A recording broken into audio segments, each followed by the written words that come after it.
just as you do if you own yourself a swimming pool. You have floating things to lie on and play in the pool with and have fun in the pool. Well, I've done the same for a pond, and what I've got is a whole selection of things, from floating plant holders like these, where you'll just come and put your marginal plant in. You'll just drop that in.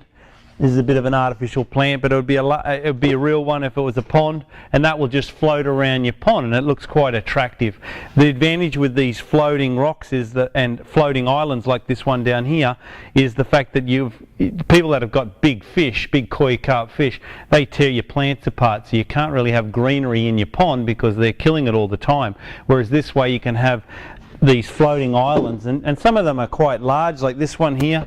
You know, that's nearly 3 feet by 3 feet, and you can put 3 big, not big plants, but you can put 3 plants in those. What I typically suggest you do is you pull the plant out of the pot for this particular type, and you put some gravel just in the bottom so the soil doesn't just wash out, and then you put the plant in there and you decorate the top of it with gravel, decorative gravel, and that way it looks nice, and then the plant roots are filled with water because it sinks down about halfway. So for example, the water will be coming up to here, so all the roots will be in the water, which is what they need, and then they're just going to flourish in your pond. And you know, if you've got a big sized pond, look at that, it's just magic having an island in the middle of that. This is our floating islands. They're floating rocks, the ones that I've just talked about. The floating island here, this has just got this material. You don't need to use gravel in this case because this is your netting material.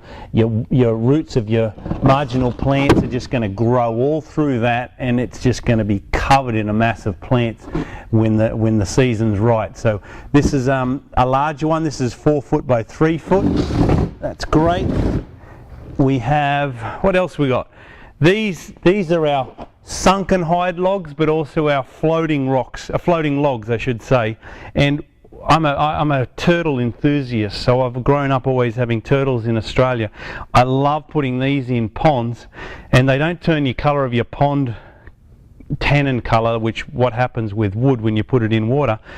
These will just stay in there and they'll float, and that way your turtles will come up there and sun themselves, which they need to do to keep themselves healthy. So these floating logs are just fantastic. There's a range of those like this. So actually here's my smallest one. So this is going to capsize if a big turtle tries to swim on that one, so you want something pretty small for that. That could even go in a fish tank and still work really well. And then we come up to this, which is just shy of 4 foot. And you know, I've put some of these in the local dams down at the golf course where I live, and every day I drive past there's 3 to 4 turtles on it. Sometimes little ones this big with a big one like this here, and it just looks fantastic. They love it. So floating logs are fantastic for your ponds. Here's a bigger one. This is about 7 foot long.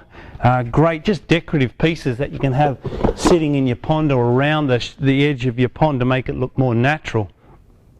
So we've got logs, we've got islands, we've got floating rocks, we've got floating crocodiles. Why not, you know?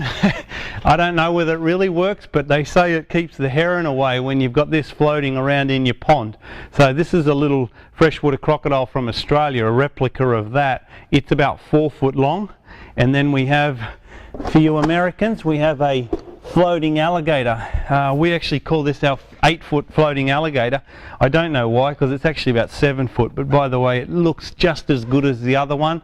It'll float under the, oh, not under the water, but about halfway, and his eyes just pop out and he just looks fantastic. So another little recommendation, what you can do is you can put a screw in here, and then that screw you can tie some string to that or some fishing line and take that down to a rock on the bottom of the tank, and it'll just stay in the middle of the pond and not get sucked into your skimmer box, which is often what will happen if you don't tie these things down. So that's it. And then behind me is a big sunken hide log, and what's really good for these is you can put those in. Your fish, your big koi, your fish love it. It gives them protection from the raccoons as well, which you guys have over in America. We don't have in Australia, but we certainly do have the herons.